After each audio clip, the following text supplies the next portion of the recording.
Nanani, Nanani Iki Katanya Wotiana, Nai Talambedununko, Natanai Development Tikati, Nai Yamiana. Hi, my name is Vicky Hartman. I'm the firstborn. My Giana name is Wotiana, which means understanding generation, the one between the young ones and the elders. I was born in Tailem Bend. I now live in Adelaide and Devon Park, and I'm a teacher. Welcome.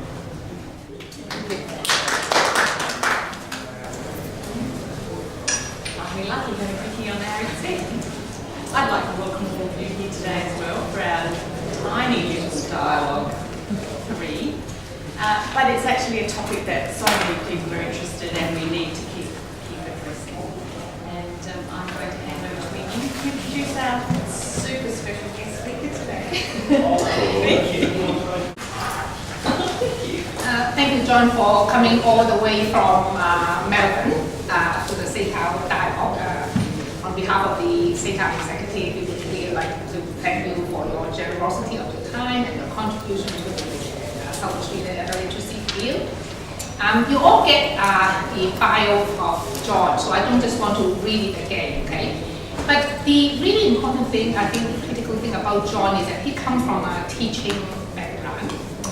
And since then, he has got such diverse experience, but all related back to adult literacy and numeracy. So actually, he has a very strong interest in professional development of adult LNN practitioners. Also, his national strategic research projects relate to this field. I have been interviewed by him a couple of times for his professional, what do adult literacy practitioners need, or where practitioners need type of strategic project. And, but also, what is really so interesting is that John also comes from the AQTF quality auditors background. So he comes from that more, the vigorous auditors background, and whereas adult literacy and numeracy field is always seen as something a bit like EV, or we can't relate the quantitative outcome, we can produce qualitative outcomes.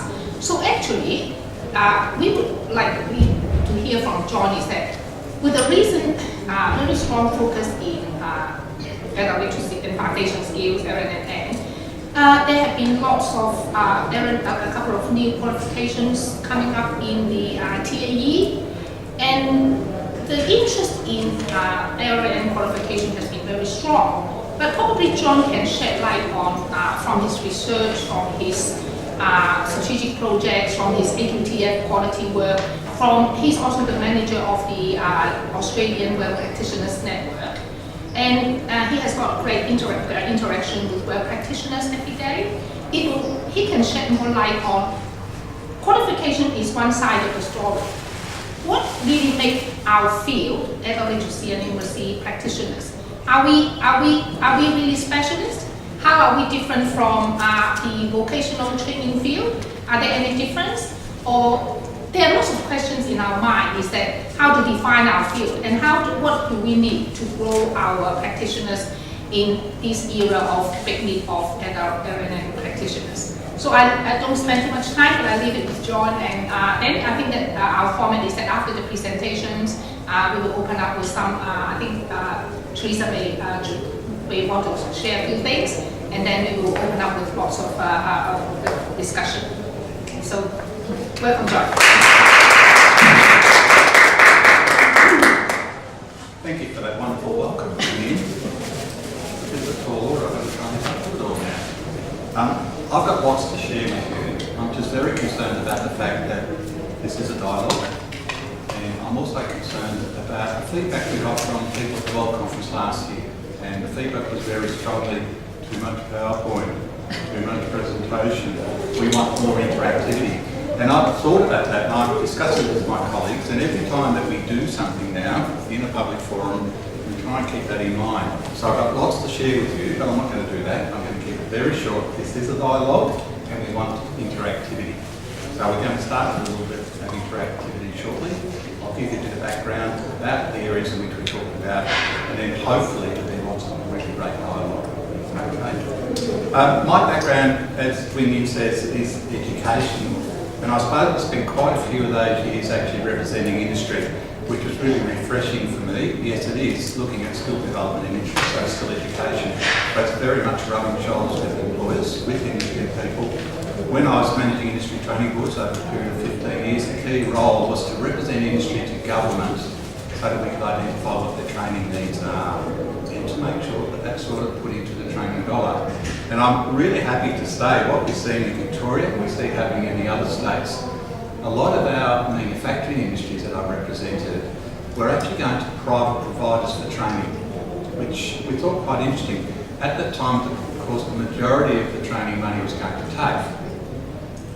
Now, over the last 3 years, there's a lot of money going to private providers for manufacturing industries because that's where they access it. But then when we start evaluating the quality of it and what's actually happening, I think people are starting to rethink those decisions. If we empower people with money, we need to empower them. We just don't give them money. We give them the resources so they can adequately manage that. That's certainly the clients what they need. So there's certainly some interesting stuff that's sort of happening there. But that's sort of that industry background, which my main area of work now, my day job is auditing, AQTF now in the auditing, which is particularly relevant to the RTOs here now. I've done a lot of auditing with regard to international colleges, and that's where language literacy and numeracy plays a key part as well. So it's given the opportunity to actually audit language literacy and numeracy programs as delivered through those forums. I'm going to share a range of experiences with you with regard to that and throw it open for discussion. So I am going to start with the PowerPoint. It still is a very valuable resource. Sue, do I kick it or? Possibly, just We hit a button, that's probably what it is. too much time in that little series. Yeah, and let us select, which probably should have done that. In terms of my education background, probably the most influential has been primary education, and I think that's particularly relevant with what we do in language literacy in the workplace now. And the other one has been adult and community education. No doubt we can see that now. I can't see you though. Is there something in between? Oh, yeah, that's right. Do you see? Yeah. Otherwise, we'll turn the lights off and we'll whiz through this within 3 minutes and we'll get back to the interaction. Okay, so when we look at these influences, with primary education, there's a real focus on the individual child, and the children in the primary classroom certainly let you know it. We can't sit down in class like this and do listening and that. There'll be Johnny and there'll be Mary and there'll be Betty all doing their own thing, so we've got to look at the individual differences. When we take that then to adult and community education, we've got people who are largely adults, who have particular needs and interests, and again we focus very closely on the individual need.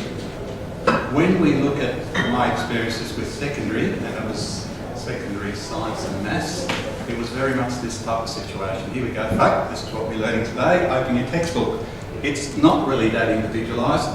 My experience with TAFE was very similar, other than in the trades areas. And certainly my experiences in university was extremely similar, and usually, you would have 100 students in a lecture period or something like that. The modes of learning were very different and not all that individualised.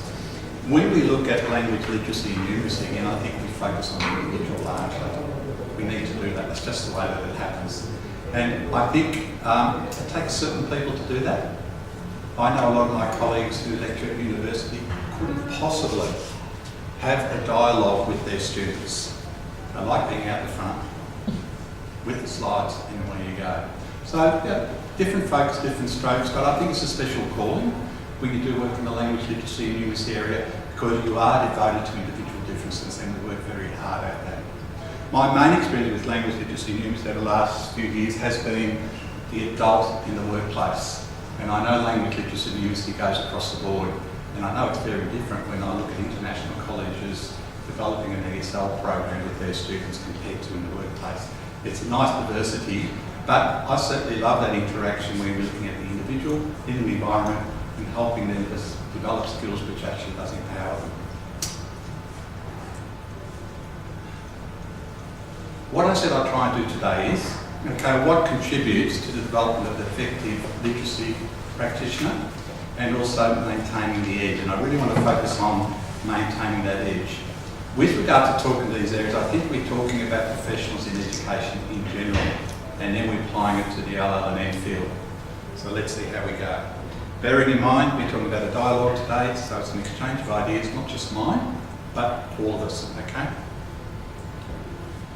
I want to start off, and hopefully you've got a pen and a piece of paper. I wasn't going to distribute those. My bag was pretty chock-block on the plane. I wasn't going to put a record paper in it. But you find a piece of paper. I would just like you to reflect on yourselves.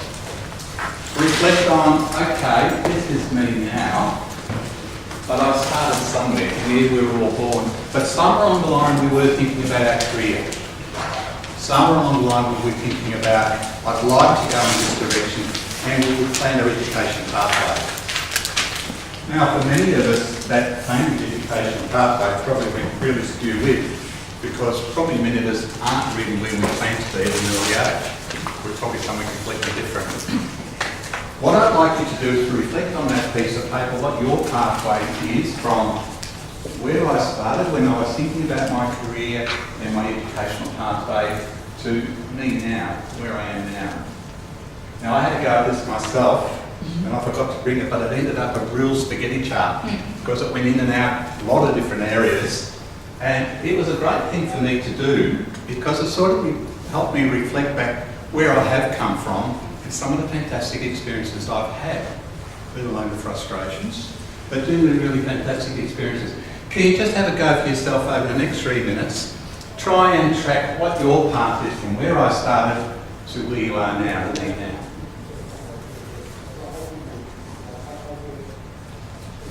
Now, as I say, that it might think about our career, our personal, other interests, considering the driver's motivations, initial qualifications, supplementary qualifications, professional development, experiences, etc. Some of us have been very lucky with those experiences, travelling overseas and doing all sorts of exciting things.